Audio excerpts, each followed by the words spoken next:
ब्याह के बाद जानते हो क्या होता है, चेहरे की खुशी खत्म हो जाती है जब सेटिंग हो जाती है। ठीक है, तो स्वागत है आपका ज्ञापन एंट्रेंस एकेडमी के इस बहुत ही शानदार बीएड के क्लास में, यानी कि बीएड के सामाजिक यानी एसएसटी से आपका जितना भी इंपॉर्टेंट क्वेश्चन पूछा जाएगा ना, मैं गारंटी देके कह रहा हूँ बाबू कि पूरा का पूरा आपका क्वेश्चन डायरेक्ट देखने को मिलेगा, क्योंकि आपको पूरा का पूरा हम सिलेबस समझा चुके हैं कि सामाजिक विज्ञान में कहाँ से पूछता है। ये हम नहीं बता रहे कि मध्य इतिहास से पूछेगा, ये आद्य इतिहास से पूछेगा, इतिहास से पूछेगा, प्री प्रोटो हिस्ट्री, ये कुछ नहीं हम बताएं आपको, डायरेक्ट टॉपिक बता दिए कि इस टॉपिक से आएगा।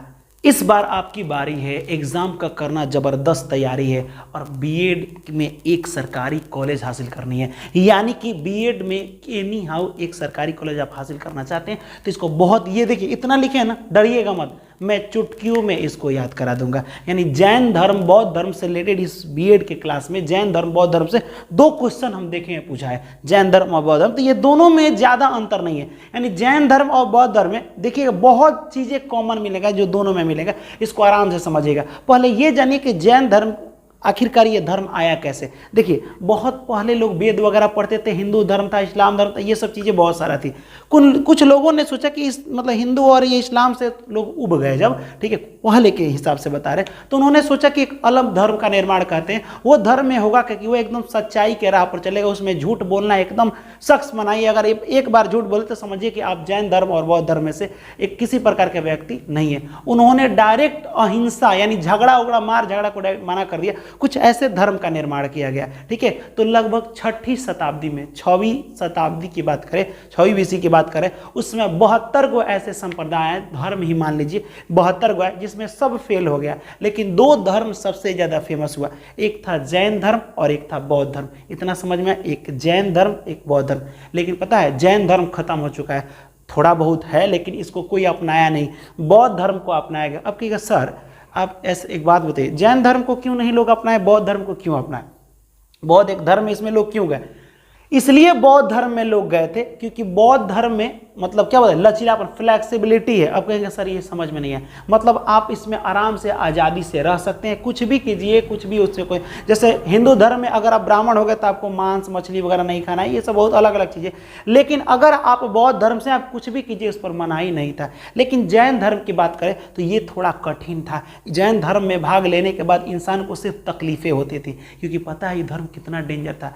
कहता था कि जब तुम्हारी मृत्यु हो ना, जैन धर्म का रूल देखो तो अपने से मृत्यु नहीं होना चाहिए, अपने शरीर को तड़पा के मारना है, भूखे प्यासे जंगल में कांट पर लौटाओ, इधर लौटाओ उधर, अपने शरीर को तड़पा करके जान निकालो। जैन धर्म में ऐसे प्राण त्यागा जाता था। बताओ कोई जैन धर्म अपनाएगा? कोई नहीं अपनाता था। बहुत लोग डर गए थे कि अपने जान त्यागना है तो तड़पा के मारना है भूखे प्यासे। हाँ, इसी को कहते हैं संलेखन विधि। इस विधि से प्राण निकलने को संलेखन विधि कहा जाता है। जैन धर्म इतना डेंजर था। आज भी जैनी मुनि है लोग, आपने गूगल से पूछिएगा ना, चाहे यूट्यूब पर सर्च मारिएगा जैनी मुनि। और हाँ, जैन धर्म लोग इसलिए नहीं अपनाए क्योंकि जैन धर्म में जो भी अपनाएंगे उनको कपड़ा नहीं पहनना पड़ेगा, माने एक भी शरीर पर कपड़ा नहीं होना चाहिए, ऐसे ही उगारे ही घूमना है पूरा। ठीक है, एक भी कपड़ा नहीं होना चाहिए, इसीलिए जैन धर्म टिका नहीं, क्योंकि ये बहुत ही क्या था, स्ट्रिक्ट था, कठोर था। ठीक है, लेकिन बौद्ध धर्म चल गया क्योंकि इसमें ऐसी कुछ चीज़ें नहीं थी, मतलब इधर नहीं है, मतलब इसके बाद हम लोग पढ़ेंगे, ये तो पूरा का पूरा जैन धर्म ही है। तो थोड़ा सा हम लोग जैन धर्म में देख ले कि इतना कठोर नियम में और क्या क्या इसमें कठोर नियम है, खतरनाक नियम है, वो चीज़ें देखते हैं। तो सुनिए, सफल संप्रदाय मात्र जैन धर्म बौद्ध धर्म 2 गो धर्म हुआ, जिसमें जैन धर्म के बारे में पढ़ते हैं। जैन शब्द जो है जैन धर्म, जैन एक संस्कृत का है, संस्कृत बिट ऑफ होता है। ठीक है, जिसका अर्थ क्या होता है, तो जिसका अर्थ विजेता होता है। जिसका अर्थ क्या होता है, विजेता होता है। जैन एक संस्कृत शब्द है, यानी जीन शब्द से बना है, जिसका अर्थ क्या होता है, विजेता होता है। अब देखिए, जैन धर्म के लोग एक चीज का विरोध करते थे, अहिंसा के खिलाफ थे। अब क्या, अहिंसा माने मार झगड़ा के खिलाफ थे, चाहती नहीं थी कि थोड़ा सा भी अहिंसा हो। यहां तक कि इन्होंने डायरेक्ट खेती करना मना कर दिया। इनका कहना था कि अगर आप खेती कीजिएगा तो खेती करते समय बहुत सारे छोटे छोटे जीव जंतु कट जाते हैं। ठीक है, तो आपको खेती भी नहीं करना है। बताइए ना, इतना ये लोग थे कि मतलब एक भी जान नहीं जाना चाहिए, वो चाहे छोटा कीड़ा हो या बड़ा हो। ठीक है, अगर काट रहे हैं तो क्या होगा, कुछ छोटा सा भी कीड़ा अगर कट गया तो फिर आप समझिए तो जैन धर्म से निकाल दिए जाएंगे। इस तरह का नियम था, खेती करने पर मनाही कर दिए गए थे। जैन धर्म के लोग भगवान को नहीं मानते थे। ठीक है, और हाँ, ये पुनर्जन्म को मानते थे, दोबारा जन्म। ये कह रहे थे कि अगर आप अपने इस जन्म में कोई अच्छा काम करेंगे तो आपका दोबारा जन्म नहीं होगा। ई का कह रहे थे। सही बात है। कहते थे कि अपने शरीर को इतना तड़पा के मारिए, इतना तड़पा के मारिए ताकि हमारा दोबारा जन्म नहीं हो पाए। यानी सही में जिस तरह से तड़पा के मारते हैं ना, आत्मा हमारी डर जाएगी जन्म लेने से पहले कि बाप रे अगर जन्म ही लेंगे तो जैन धर्म कभी नहीं अपनाएंगे, इतना तड़पा के ये लोग मारते थे। चलिए तो हम लोग शुरू करते हैं, जैन धर्म के बारे में थोड़ा बहुत समझते हैं। यहाँ देखिए, जैन धर्म में, जैन धर्म को प्रचार करने के लिए 24 गो तीर्थंकर हुए। अब कहिएगा तीर्थंकर क्या होता है, ठीक है। देखिए, बहुत सारे ज्ञान सिद्धि जब लोग प्राप्त कर लेते हैं, प्राप्त जिनके पास बहुत सारा, ये गॉड गिफ्टेड ही कुछ लोगों का होता है, भगवान द्वारा ही देन होता है कि उनके अंदर बहुत सी ऐसी क्वालिटी होगी। जैन धर्म कहीं से कोई आकर के जैन धर्म में तीर्थंकर नहीं बन जाएगा। महान महान ऋषि, अच्छा बताइए, आप महान डायरेक्ट थोड़े बन जाएंगे, आप में कुछ क्वालिटी होगी तभी तो बहुत लोग जैन धर्म अपनाए, लेकिन उसमें जिसमें बहुत अच्छी क्वालिटी थी, जिनको अच्छा से ज्ञान की प्राप्ति हुई, वो जैन धर्म के तीर्थंकर हुए। तो टोटल 24 आदमी जैन धर्म के प्रचार करने के लिए मेन लोग बने, ठीक है। जिसमें पहला जैन धर्म के तीर्थंकर का नाम ऋषभ था, ऋषभ देव, याद रहेगा। ऋषभ एक लड़का का नाम है, याद रखिएगा, पहला ऋषभ देव थे, ठीक है। ये इसमें कुछ खास नहीं, पहला इतना ही डायरेक्ट पूछता है, दूसरा तीसरा हम नहीं बता रहा, डायरेक्ट 23-24 इंपॉर्टेंट है। टोटल 24 को है। पहला का नाम ऋषभ देव, डायरेक्ट 23वां का नाम पार्श्वनाथ, ये थोड़े इंपॉर्टेंट है, पार्श्वनाथ। और 24वां का नाम था महावीर स्वामी। यानी कि 24 को टोटल तीर्थंकर, जिसमें आपको तीनों को याद रखना है, पहला 23 नंबर और 24 नंबर। समझ में आया कि नहीं है? पता है इसमें क्या मना कर दिया गया है जैन धर्म में? लड़कियों की तरफ ना गंदी नज़र से क्या देखना ही नहीं है, ठीक है। आप देखिएगा, आप उसके तरफ खींचे चले जाइएगा, मेहरा जाइएगा, ठीक है। ओहो, फिर प्यार मोहब्बत में पड़ जाइएगा, ठीक है। मेरे दिल के टुकड़े हजार हुए, कोई यहाँ गिरे, कोई वहाँ गिरे, पता नहीं कहाँ कहाँ गिरे। ई वाला मेहराने से बचना है, मतलब जैन धर्म का कहना था, ठीक है। तो ये सब चीज़ें हम लोग को पढ़ना है। पहला ऋषभ देव, पहला यहाँ पे कौन थे? ऋषभ देव थे, याद रखिएगा। पहला ऋषभ देव, जिन्हें आदिनाथ कहा जाता है। इनका चिन्ह, प्रतीक चिन्ह बैल है। ऋषभ का प्रतीक चिन्ह भ, ये सब ब की तरह है ना, तो बैल है। इनका प्रतीक क्या है? बैल है। 23 नंबर के तीर्थंकर पार्श्वनाथ, इनका पार्श्व का सांप है। पार्श्व क्या है? सर्प, याद रखिए, पार्श्व सर्प। इनका क्या प्रतीक चिन्ह है? सर्प है। अब 23 नंबर के तीर्थंकर हैं, ये पता है इनका जन्म बनारस में हुआ था। बनारस उत्तर प्रदेश वाला जानते हो ना, वहीं पे पार्श्वनाथ का जन्म कहाँ हुआ था? बनारस में हुआ था, अश्वसेन के यहाँ। ये किस वंश के थे? तो इक्ष्वाकु वंश के थे, इक्ष्वाकु वंश के थे, ठीक है। किस वंश से ये नहीं पूछता है, डायरेक्ट याद रखिएगा। सबसे पहला जो तीर्थंकर थे, पहला गुरु समझ लो जैन धर्म का, ऋषभ देव। इनका दूसरा नाम आदिनाथ था, इतना याद हो, आदिनाथ था। 23 नंबर के तीर्थंकर पार्श्वनाथ थे, जिनका जन्म बनारस में हुआ था। कहाँ पे होता? बनारस में होता, याद रखिएगा। जब ये बनारस में जन्म हुआ तो ये ज्ञान की प्राप्ति करना चाहते, कहते थे कि बाप रे, ये सब मोह माया से हटो, ब्याह शादी के फेर में हमको नहीं लगना है, ठीक है। लेकिन लोग ब्याह कर लिया है, फिर भी शादी। ये लोग, कुछ लोग ऐसे हैं जो शादी के बाद सन्यासी बने। बताइए ना, शादी के बाद सन्यासी बनने से क्या फायदा है? कोई फायदा है? ठीक है, 2-4-5 गो लड़का हो गया तब ये लोग जाके सन्यासी बनाए। क्या है? हमको तो लगता है कि खर्च उठाने के डर से ये लोग सन्यासी बन गया होगा, ठीक है। उनको बाद में समझा नहीं जी शादी ब्याह बेकार है, अच्छा उससे पहले ठीक था, ठीक है। ये चीज़ें हो जाता है। तो यहाँ देखिए, अब देखिए, पार्श्वनाथ को ज्ञान की प्राप्ति झारखंड में हुआ। झारखंड में एक पर्वत था, पर्वत पर जाकर के तपस्या कर रहे थे ना, तब इनको अपने ज्ञान की प्राप्ति हुई कि यार इंसान सब कोई जन्म लिया है, सब कोई मर जाएगा, तो क्या फ़ायदा इसमें, कुछ नया करे, कुछ यूनिक करे ताकि सब लोगों के बीच नाम हो। तो उनको ज्ञान की प्राप्ति हुई। कहाँ पे? झारखंड में। पर्वत पर एक बैठे थे, उस पर्वत का नाम था संवेद शिखर। क्या नाम था उसका? संवेद शिखर। तो याद रखिएगा, जिससे उसका नाम बदल करके बाद में पार्श्वनाथ की चोटी रख दिया गया। आपसे पूछा जाएगा कि पार्श्वनाथ को ज्ञान की प्राप्ति संवेदना, ठीक है, संवेद शिखर, यानी याद रखिएगा यहाँ पे प्राप्ति हुआ था, ठीक है। अब बात करते हैं, इन्होंने कहा है कि अगर आपको इस दुनिया से मुक्ति पाना है, ठीक है, क्या करना है? मुक्ति पाना, इस दुनिया को छोड़ करके जाना है, इस दुनिया में आपको चारों तरफ से नाम होना चाहिए, कुछ अलग करना चाहते हैं तो चतुरायन धर्म को अपनाइए। चतुरायन धर्म माने आप कभी धन को इकट्ठा मत कीजिए, धन संग्रह मत कीजिए। क्यों? क्योंकि आपको अगर पैसा इकट्ठा करने की आदत हो जाएगी ना, तो कहीं से चुरा उरा के भी धन को इकट्ठा कीजिएगा। अगर आप धन इकट्ठा कीजिएगा तो चोरी भी करना पड़ सकता है। और धन इकट्ठा करने के लिए किसी भी हद तक जा सकते हैं, आप झूठ भी बोल सकते हैं। पैसा इकट्ठा करने के लिए हिंसा झगड़ा भी कर सकते हैं, ठीक है। तो ये पार्श्वनाथ ने कहा था। लेकिन जब 24 नंबर के गुरु है तो बोले कि जानते हो क्या है, कि चतुरायन धर्म नहीं, इंसान को पंचायन धर्म अपनाना है। कौन सा धर्म? पंचायन धर्म। तो बोले कि ये भाई चारे को दिए, ये बात तो करे, इस सब का जड़ एक ही गो है। क्या? ब्रह्मचार्य अपना लो, सब खत्म हो जाएगा। ब्रह्मचार्य का मतलब समझते हो? यानी कि आप अपने जीवन में कभी भी स्त्री को मत आने दीजिए, ठीक है? प्यार मोहब्बत ये सब लव वगैरह के चक्कर में नहीं पड़ना है, एकदम ब्रह्मचारी बन जाओ, ठीक है? अगर आप ब्रह्मचार्य जीवन अपना लेते हैं तो इस सब की जरूरत नहीं पड़ेगा। क्यों? मान लीजिए कि आप किसी से प्यार मोहब्बत में पड़ जाते हैं तो ओकरा लिए ही तो सब कामुआ करते हैं, ओकरा लिए ही पैसा इकट्ठा करेंगे। जरूरत पड़ेगा, मान लो ओकरा सिम में रिचार्ज कराना होगा तो धन को इकट्ठा तो चोरी भी तो करेंगे, ठीक है? आज चोरी करेंगे, पापा जी पूछेंगे पैसा चुराया है तो ना, एकदम नहीं चुराएंगे तो झूठ भी बोले हैं, ठीक? आज ज़्यादा लफड़ा होगा तो झगड़ा, अगर उसको कोई गलती से देख लिया, चाहे वो दूसरा के साथ तुम उसको देख लिया, ठीक है, तो वहाँ पे तुम करेगा हिंसा झगड़ा। यानी सब का जड़ है कौन? ब्रह्मचार्य जन। ये अपना लीजिए, ये कुछ नहीं होगा चारों। तो देखिए पार्श्वनाथ चतुरायन धर्म दिए हैं, और कौन सा? 24 नंबर के जो गुरु हुए महावीर स्वामी, इन्होंने पंचायन धर्म दिया है। समझ में? पार्श्वनाथ का जन्म बनारस में हुआ था। कहाँ पे होता? वाराणसी में हुआ था। इनके जन्म की बात बाद में करेंगे, ठीक है? 24 नंबर के तीर्थंकर महावीर स्वामी, बस इतना ही पढ़ना है। अब आइए इधर महावीर स्वामी के बारे में जानते हैं। इनका जन्म हुआ था बिहार वाला, बिहार देखते हैं, बिहार के जो वैशाली है, हाजीपुर समझते हो ना, बस वही हाजीपुर वैशाली जिला में ही पड़ता है। हाजीपुर में एक कुंड ग्राम नाम का जगह है, 540 ईसा पूर्व। बीसी का मतलब होता है ईसा पूर्व, ईस्वी नहीं ईसा पूर्व। कभी बताएंगे ईस्वी और ईसा पूर्व में क्या अंतर होता है, बहुत ज़्यादा खास नहीं, मतलब कि आपको इसके बारे में थोड़ा समझाना जरूरी है। अब सुनिए, 24 नंबर के तीर्थंकर थे महावीर स्वामी। इनके पिता का नाम सिद्धार्थ था। अब सुनिए ध्यान से, जब आप बौद्ध धर्म पढ़िएगा, बौद्ध धर्म, तो गौतम बुद्ध थे। कौन थे? गौतम बुद्ध उसमें मेन ऋषि थे। अब समझिएगा, तो गौतम बुद्ध के बचपन का नाम सिद्धार्थ, समझिएगा, और यहाँ पे महावीर स्वामी के बाबूजी का नाम सिद्धार्थ। तो यहाँ घबराइएगा मत कि सिद्धार्थ कौन है। महावीर स्वामी का नाम नहीं, इनके पिता का नाम सिद्धार्थ, और गौतम बुद्ध का खुदे नाम बचपन का सिद्धार्थ था, ठीक है? इनके पिता का नाम सिद्धार्थ और माता का नाम त्रिशला। क्या नाम था? त्रिशला, याद रखिएगा, त्रिशला। इनके भाई का नाम नंदी, क्या नाम था? नंदी, याद रखिएगा, नंदी वर्मा।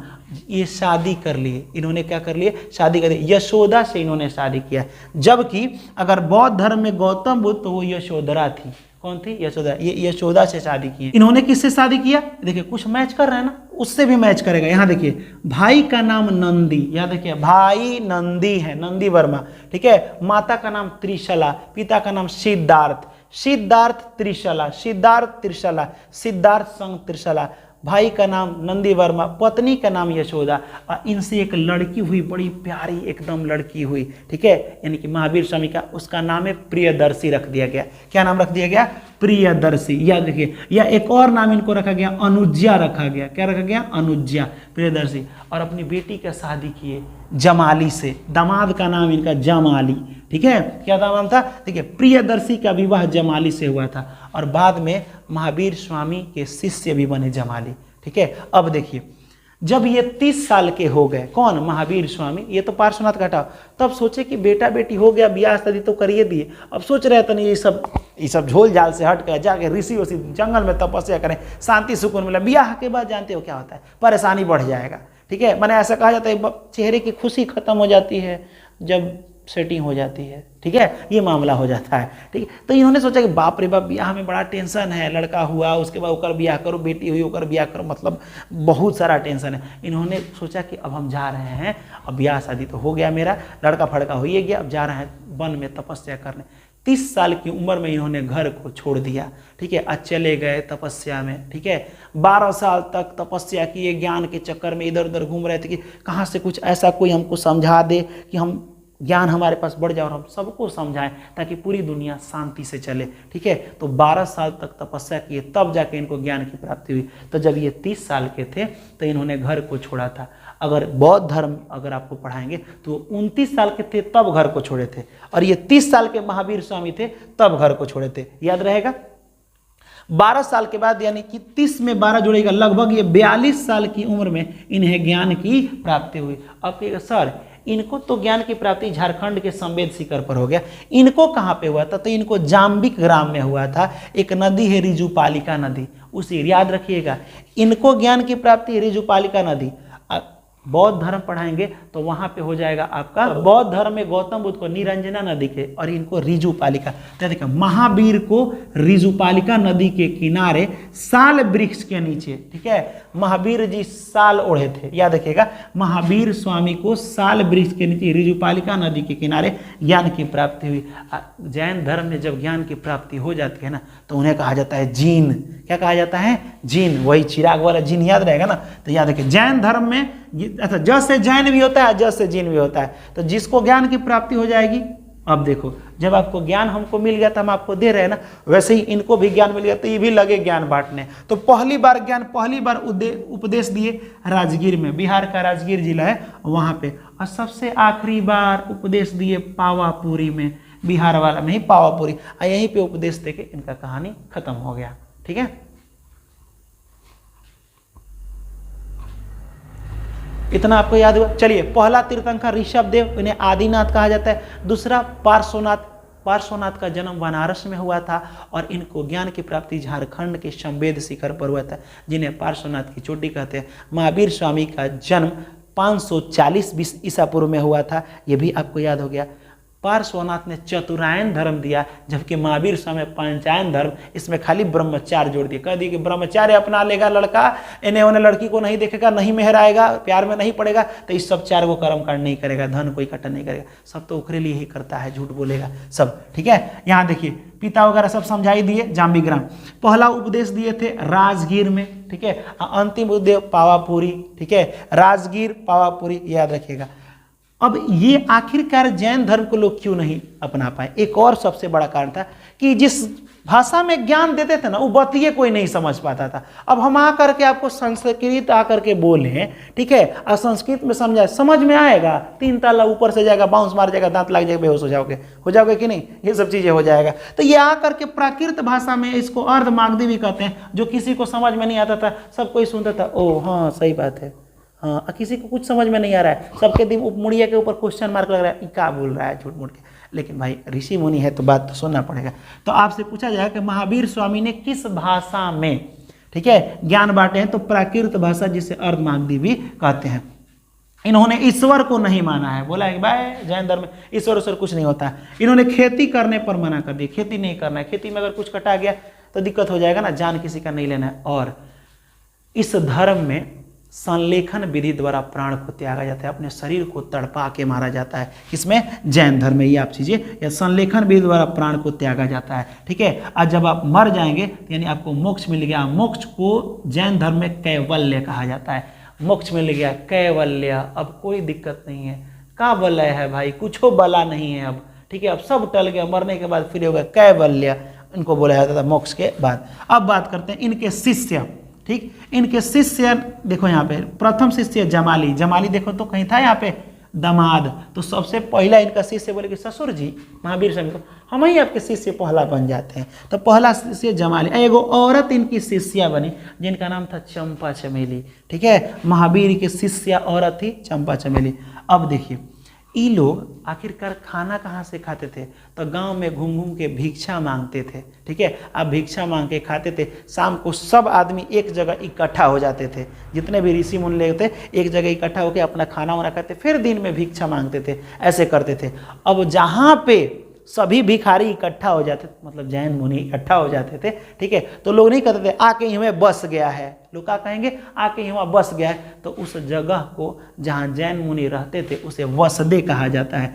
भिक्षुओं के स्थान को वसदे कहा जाता है। क्या कहा जाता है? वसदे, माने बसे दे, में रहे थे, ठीक है, ये वाला। अब बात करते हैं जैन धर्म में 3 गो रत्न, याद रखिएगा, ये पूछेगा सम्यक ज्ञान, सम्यक विश्वास, सम्यक आचरण। सबसे पहले आपको ज्ञान होना चाहिए, आपको विश्वास भी रखना चाहिए और आपका आचरण सही होना चाहिए, ये आप याद रखें। इनकी मृत्यु हुई थी 468 में, जन्म हुआ था 500 में, 540 में, अब मरण हुआ था 468 में। दिमाग चक्रिया गया, ए सर जन्म इस समय होगा, मरण नहीं इस समय होगा, नहीं, ये ईसा पूर्व है, ये उल्टा चलता है, ईसा पूर्व माइनस में चलता है, ठीक है। तो ये वाला जन्म 540, अब मृत्यु हुआ था 468 में। कहाँ पे? तो लास्ट वाला देखो, तो लास्ट वाला आखिरी उपदेश ज्ञान दिए थे पावापुरी में, हो गया मृत्यु। और मृत्यु उस समय मल्य महाजनपद पावापुरी बोला जाता था, ठीक है। इनके बाद सोचा गया कि भाई कौन उपदेश देगा, तो इनके एगो मात्र शिष्य थे, उनका नाम क्या था,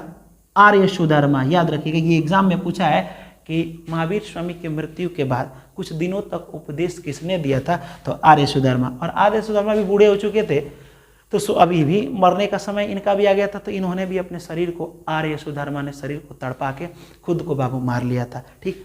अब जब ये मार लिया तो फिर अब इसके बाद ज्ञान कौन दिया, तो दो व्यक्ति थे। कौन व्यक्ति, दो। इन्होंने क्या किया, जैन धर्म को ही बांट दिया।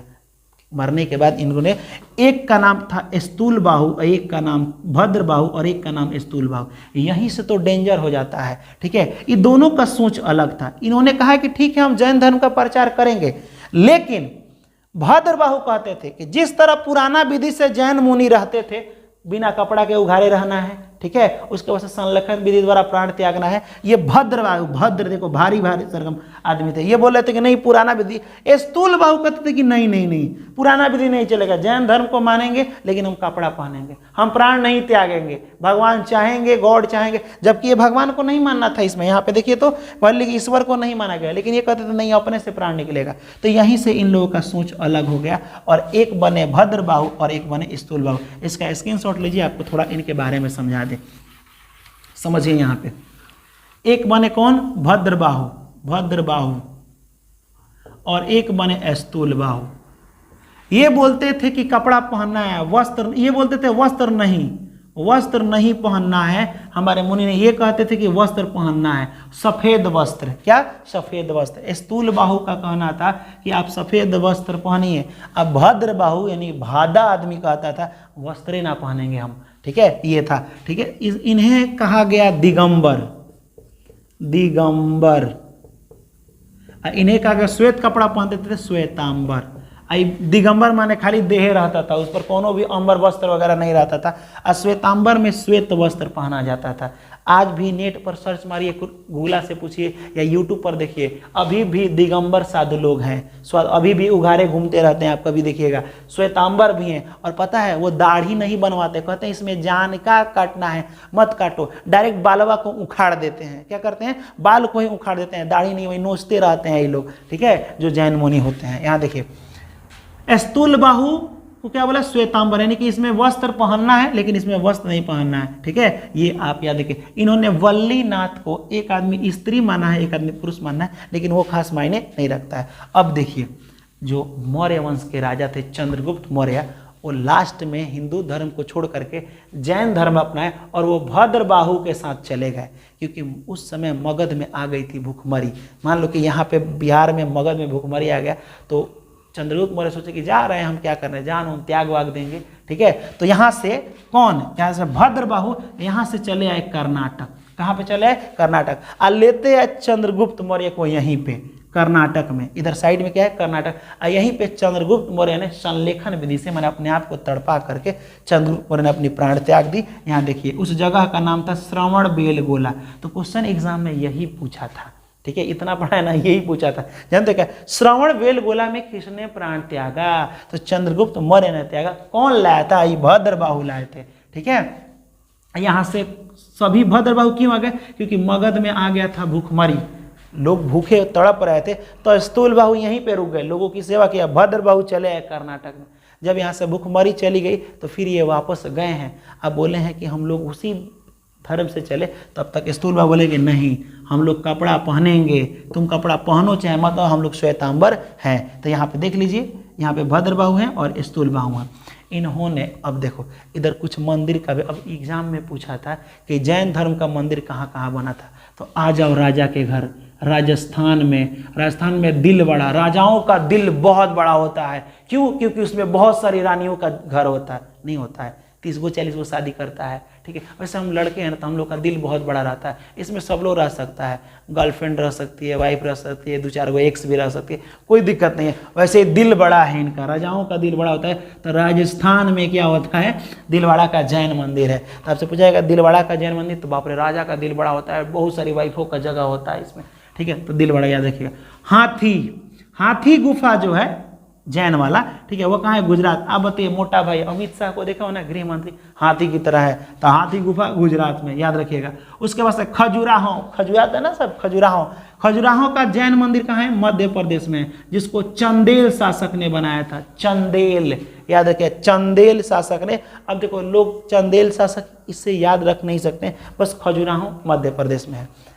कर्नाटक साइड में एक है गोमतेश्वर का मंदिर, जिसे बाहुबली मंदिर कहा जाता है। आप जाइएगा तो वही बाहुबली, माहिष्मती याद है ना, माहिष्मती वही है यहाँ पे। बाहुबली मंदिर किसने बनवाया था? चामुंड शासक। ये चंदेल शासक, ये चामुंड शासक। बाहुबली चामुंड शासक ने बनवाया था बाहुबली मंदिर।